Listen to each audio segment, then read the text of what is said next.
Magandang araw po sa inyong lahat. Marami sa atin habang tumatanda ay napapansin na parang mas madalas tayong nakakalimot. Minsan, di na maalala kung saan nailagay ang salamin. Minsan, nakalimutan kung nainom na ba ang gamot o hindi pa. May mga pagkakataon ding nalilito tayo kung anong araw na ba ngayon o kung bakit tayo nasa isang partikular na lugar. Madalas, tinatawanan na lang natin at sinasabing, tumatanda na kasi. Pero alam niyo po, may pagkakaiba ang normal na pagkalimot at ang mga senyales ng isang mas malalim na kondisyon na tinatawag na dementia. At ang pinakakilala sa mga uri nito ay ang Alzheimer's disease. Sa totoo lang, hindi lang po tayo nag-iisa. Maraming nakatatanda sa buong mundo ang dumaranas nito. Maaaring kayo mismo ay may napapansin na kakaibang pag-uugali sa sarili ninyo. O kaya naman ay may mahal kayo sa buhay na tila unti-unting nagbabago. Nalilito, hindi na makaalala ng dating kayang-kayang gawin, o minsan ay hindi na makilala ang mga taong malapit sa kanya.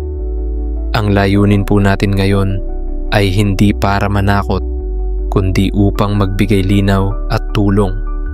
Dahil habang maaga, may mga paraan para maiwasan o mapabagal ang paglala ng demensya. Hindi ito bahagi ng normal na pagtanda at mas magiging handa tayo kung alam natin ang mga sintomas at kung paano ito haharapin. Ngayong araw, pag-uusapan natin ang mga mahahalagang tanong. Kailan ba nagiging delikado ang pagkalimot? Ano ang mga senyales na dapat nating bantayan? At higit sa lahat, may magagawa ba tayo para maiwasan o mapabagal ito? Kaya sana po ay makinig tayong mabuti, magtanong kung may gustong linawin, at higit sa lahat, maging bukas sa kaalaman na makakatulong hindi lamang sa ating sarili, kundi pati na rin sa ating pamilya at komunidad. Tandaan, hindi lahat ng pagkalimot ay demensia.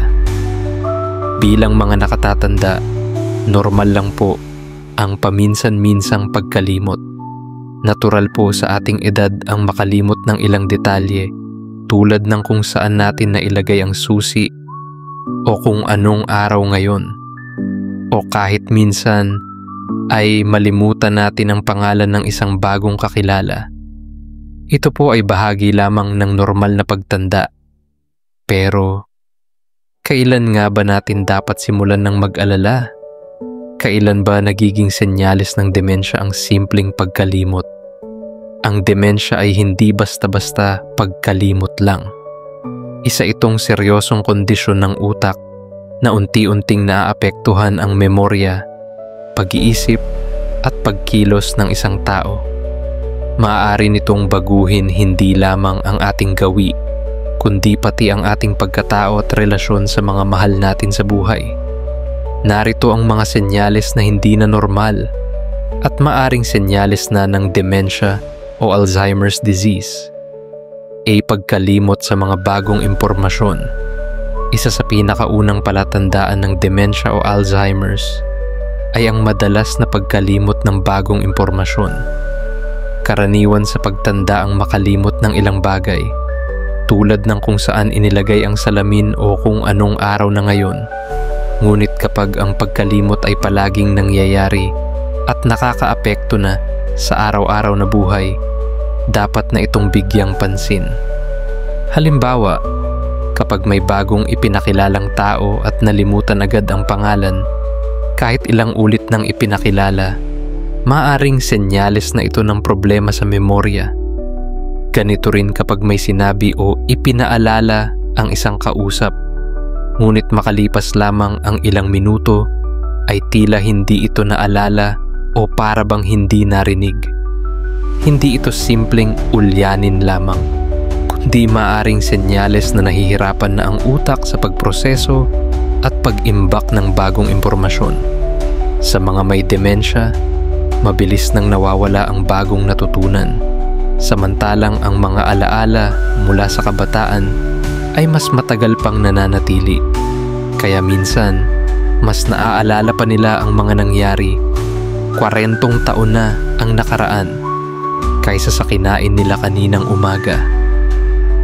Ang ganitong uri ng pagkalimot ay nagiging hadlang sa normal na pamumuhay.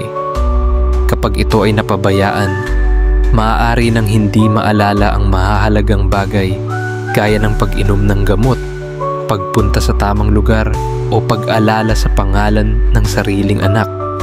Kaya mahalagang bantayan ang ganitong sintomas, lalo na kung ito ay palala ng palala at hindi basta karaniwan lang sa katandaan. Pag-uulit ng parehong tanong o kwento. Isa sa mga pinakakaraniwang sintomas ng dementia o Alzheimer's disease ay ang madalas na pag-uulit ng parehong tanong o kwento sa loob ng maikling panahon. Halimbawa, maaaring ilang beses tanungin ng isang tao, "Anong araw na ngayon?" o "Kumain na ba tayo?" Kahit ilang minuto pa lang ang nakakalipas mula nang ito'y sagutin. Minsan, hindi nila namamalayan na nasabi na nila ito o na itatanong na. Sa umpisa, mapagkakamalan lang ito bilang normal na bahagi ng pagtanda o pagiging makulit. Pero kung paulit-ulit na itong nangyayari at tila hindi na nila matandaan ang sagot o ang mismong pag-uusap, ito ay dapat bigyang pansin.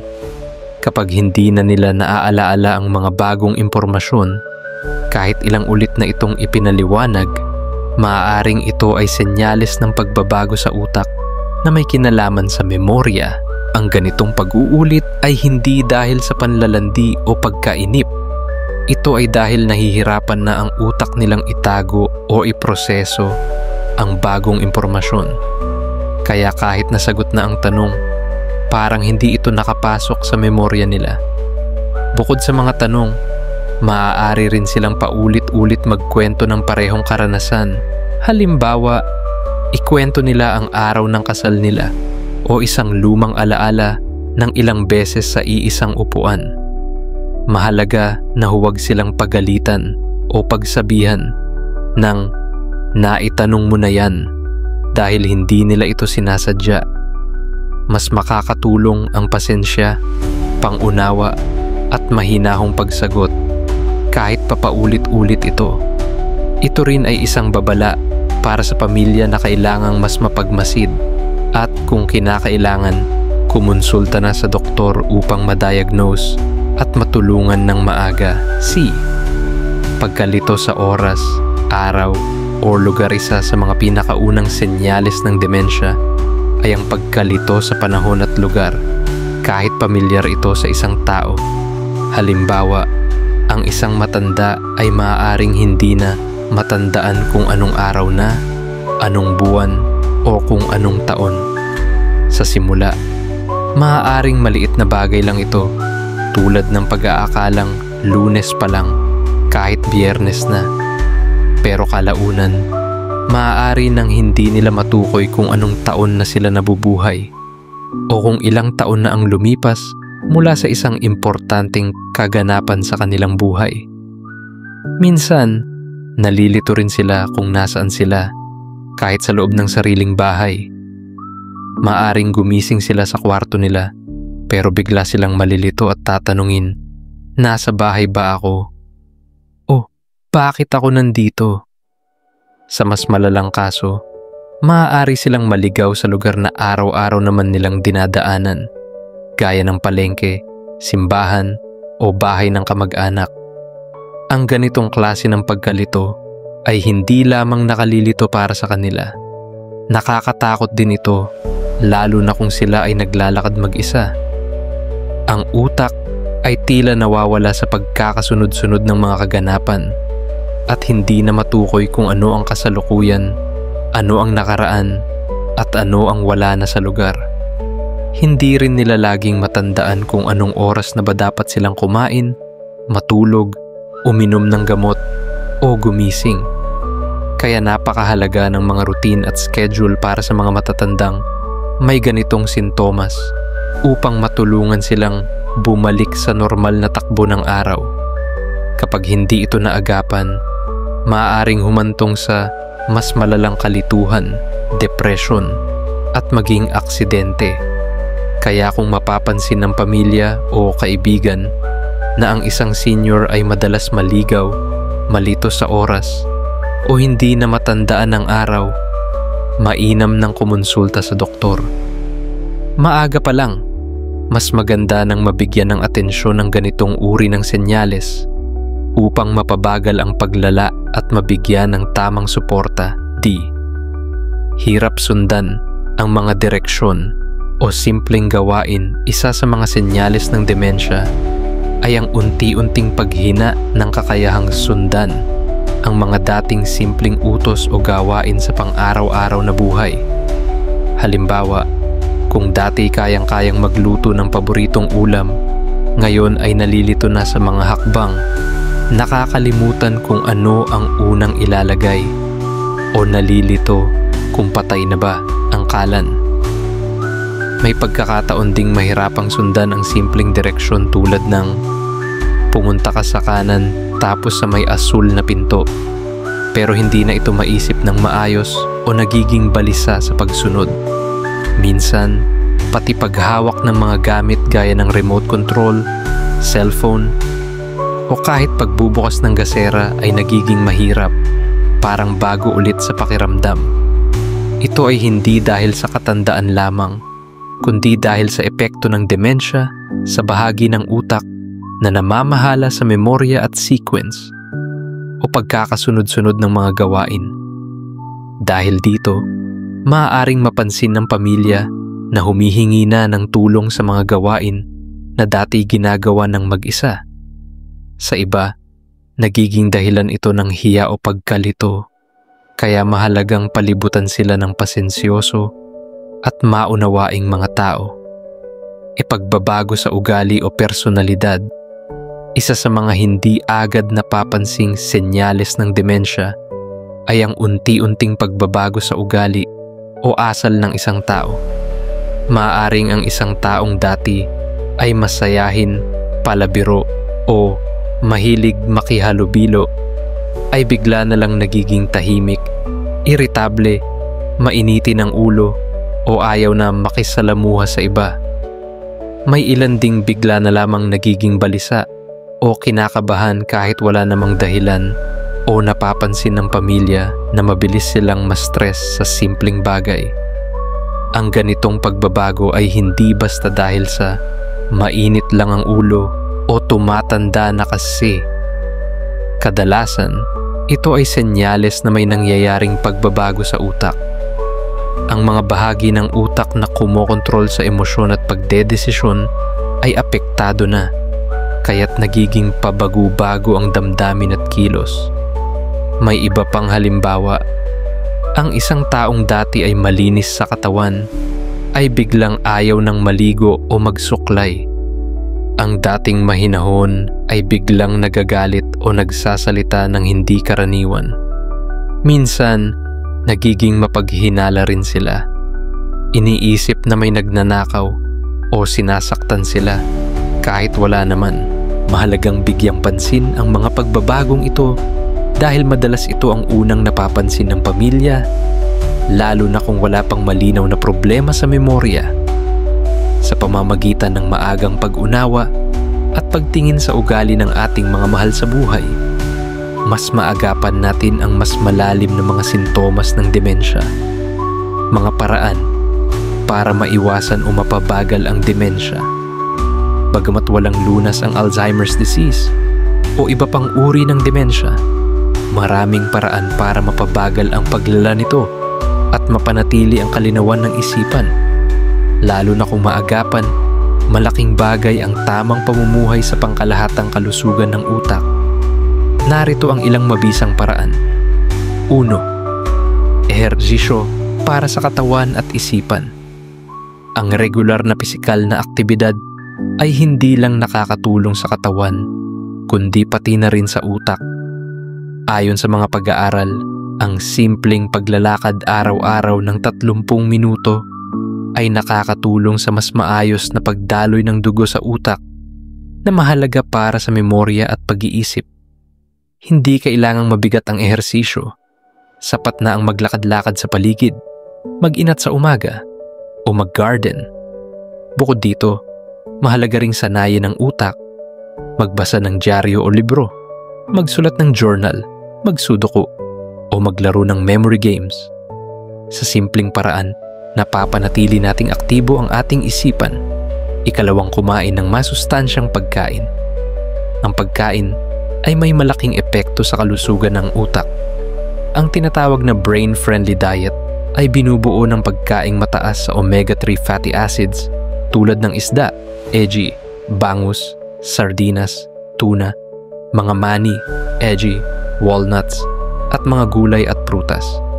Ang mga pagkaing ito ay may sangkap na tumutulong sa paglaban sa pamamaga at pagkasira ng brain cells. Iwasan naman ang sobrang alat, matamis, at mamantika dahil ito ay nakakapinsala sa puso at utak.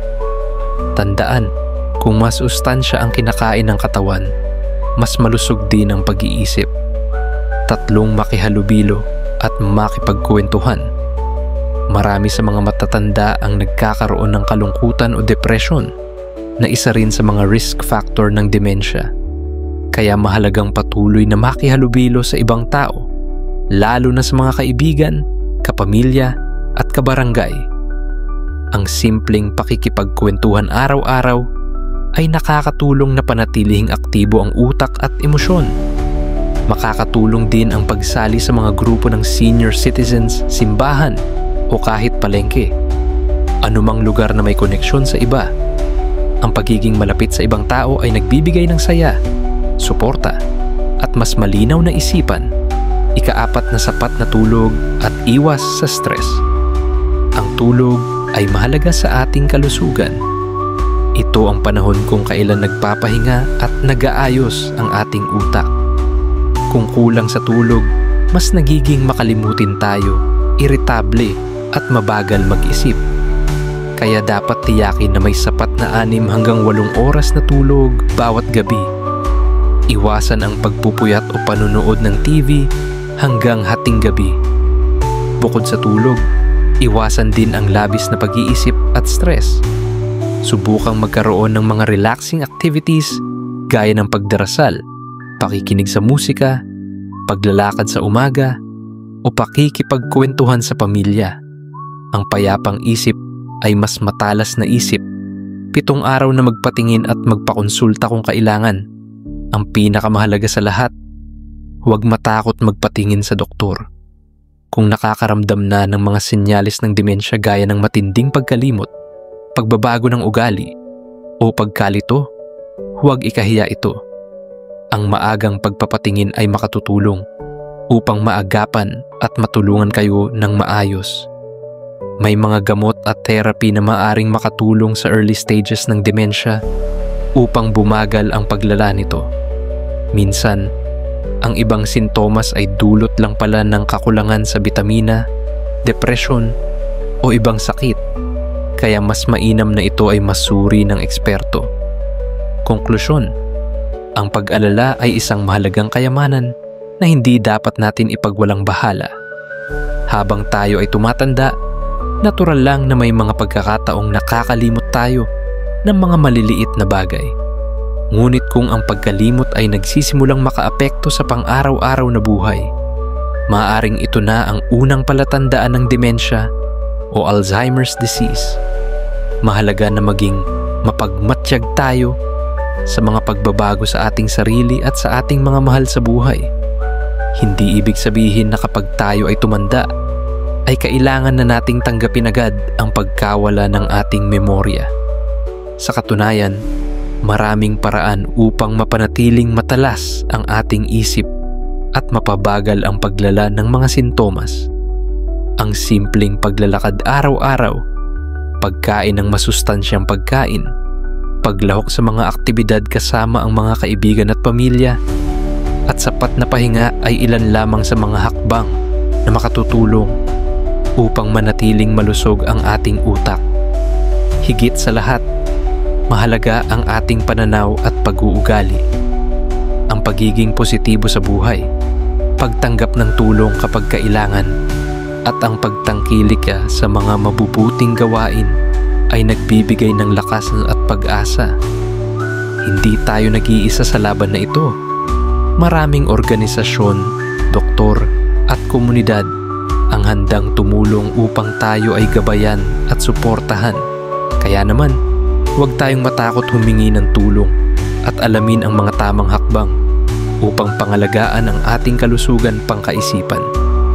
Sa ganitong paraan, mapananatili natin ang magandang kalidad ng buhay, masaya, produktibo at puno ng pagmamahal.